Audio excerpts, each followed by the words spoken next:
បាទសួស្តីបងប្អូនទាំងអស់គ្នាថ្ងៃនេះឃ្លាំងលក់ម៉ូតូ CKA យើងខ្ញុំគឺមានប្រភេទម៉ូតូ FTR ពណ៌ខ្មៅចង់មកបង្អួតរៀងជូនអ្នកទាំងអស់គ្នាម៉ូតូនៅក្នុងពេលបច្ចុប្បន្ននេះតម្លៃគឺ$3000ទៅហើយបើសិនជា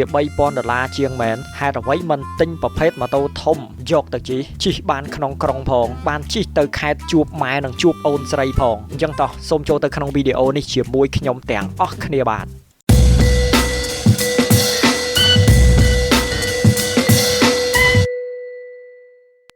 បាទអរគុណបងប្អូនទាំងអស់គ្នាម៉ូតូនេះគឺមានឈ្មោះថា Honda FTR កម្លាំង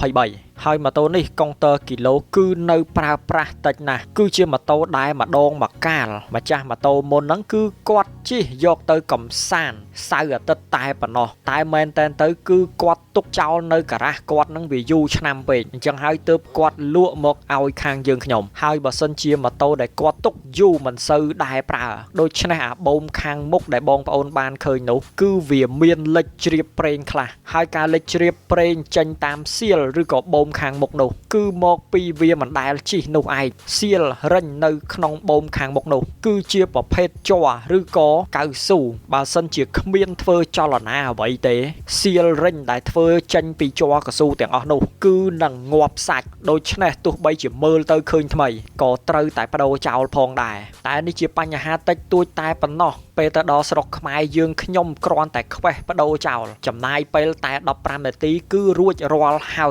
យបងប្អូនមានកត់ចំណាំដែរទេម៉ូតូ FTR នេះគឺខុសប្លែកពីម៉ូតូ FTR ដតីទៀតក៏ព្រោះតែម៉ូតូនេះគឺមានក្បាំងទប់ផុកឲ្យអ្នកជិះខាងក្រោយថែមទៀតបាទដូច្នេះបើសិនជាយើងដប់គ្នាដើរលេងបើសិនជាយើងដប់ស្រីស្នេហ៍របស់យើងហើយគាត់ស្លៀកសំពត់ពេលយើងជិះចូលកលុកឬក៏ជិះចូលទឹកគឺมันអាចឲ្យអាទឹកនឹងខ្ទាតចូលទៅសំពត់របស់គាត់ប្រឡាក់បានទេហើយអញ្ចឹងសួរថាម៉ូតូ FTR នេះតម្លៃរបស់វាគឺប្រមាណដែរទៅមើលពីភិនភាគអញ្ចឹងក្បាលម៉ាស៊ីនក៏ស្អាតបូមខាងក្រោយក៏អត់លេចជ្រាបប្រេងអ្វីលេចតែខាងមុខបន្តិចបន្តួចតែប៉ុណ្ណោះហើយម្ចាស់ឃ្លាំងម៉ូតូគេធានាធ្វើឲ្យឡើងវិញទៀតម៉ូតូ FTR នេះតម្លៃរបស់វាតែជាង2000តែប៉ុណ្ណោះអញ្ចឹងបើសិនជាជាង2000បងប្អូនគិតលលេងទៅមើលយើងចាំបាច់ចំណាយលុយដល់ទៅជាង3000ឬក៏ក្បែរ3000ទៅទិញប្រភេទម៉ូតូតូចធ្វើអ្វីម៉ូតូនេះកម្លាំង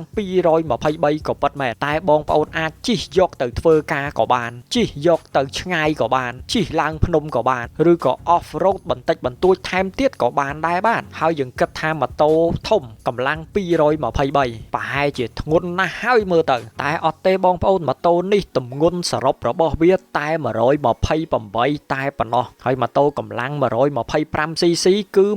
115គីឡូអញ្ចឹងវាខុសគ្នាតែបន្តិចបន្តួចតែប៉ុណ្ណោះតែវាខុសគ្នាតិចតួចហ្នឹងក៏វាល្អដែរព្រោះយើងយកម៉ូតូកម្លាំងធំនេះយកទៅជិះផ្លូវឆ្ងាយជិះកាត់ខេត្តជិះទៅហូបសាឡកូរ៉េនៅមណ្ឌលគិរីហើយកុងទ័រគីឡូពិតប្រាកដរបស់ម៉ូតូ FTR នេះតែ5000គីឡូជាងតែប៉ុណ្ណោះអញ្ចឹងសួរថាហេតុអ្វីបានជាបងប្អូនមិនរើសយកម៉ូតូនេះយកទៅជិះកុងទ័រគីឡូក៏ប្រើប្រាស់តែជាប្រភេទម៉ូតូជិះក្នុងក្រុងក៏បានជិះទៅឆ្ងាយក៏បានហើយតម្លៃធូរទៀតហើយគឺជាប្រភេទម៉ូតូ original ពីជប៉ុនទៅថែមទៀតបាទដោយម្ចាស់ឃ្លាំងគេធានាធ្វើឲ្យឡើងស្អាតវិញពេលទៅដល់ស្រុកខ្មែរបាទអញ្ចឹងសូមអរគុណបងប្អូនទាំងអស់គ្នាដែលបានចំហមាត់មើលវីដេអូនេះហើយបើសិនជាពេញចិត្តអាចតាក់ទងយើងខ្ញុំតាមប្រអប់សារឬក៏បងប្អូនអាចទៅឆែកមើលរូបស្លឹកមួយនៅក្នុង website របស់យើងខ្ញុំអញ្ចឹងសូមអរគុណនិងជួបគ្នាក្នុងវីដេអូក្រោយទៀត